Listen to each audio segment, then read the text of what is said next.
السلام عليكم. 大家好 ازيكم عاملين ايه؟ ببلغ سلامي للي عمال يدور على محتوى الصيني وان الصيني مختلف وجاي الكلام الجميل ده كله. اكيد طبعا اللغة الصينية هي لغة فريدة ومميزة عن غيرها من اللغات، فهي بتختلف عن لغات تانية مثلا زي الانجليزية والالمانية والايطالية، اللي التشابه ما بينهم ان بترجع اصول حروف تلك اللغات الى الابجدية اللاتينية، الابجدية اللي معظم سكان العالم عارفها دلوقتي. وهنا يجي السؤال، ما هي الحروف الابجدية في اللغة الصينية؟ هفاجئك لو قلتلك ان اللغة الصينية اصلا ما فيهاش حروف ابجدية. هتقولي ايه ده؟ امال احنا ننطقها ازاي؟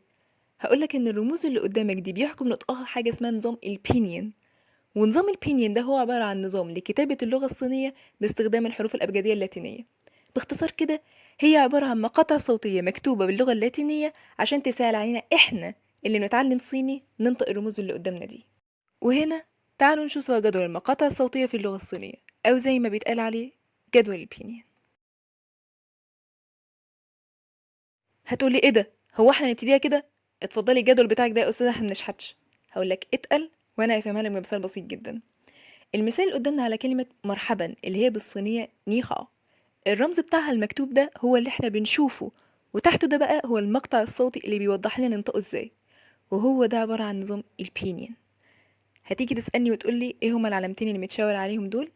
هقولك دي عبارة عن النغمات الصوتية، ودي ان شاء الله هنتكلم عنها لوحدها بشكل مفصل مرة تانية. يلا اشوفكوا على خير. باي باي.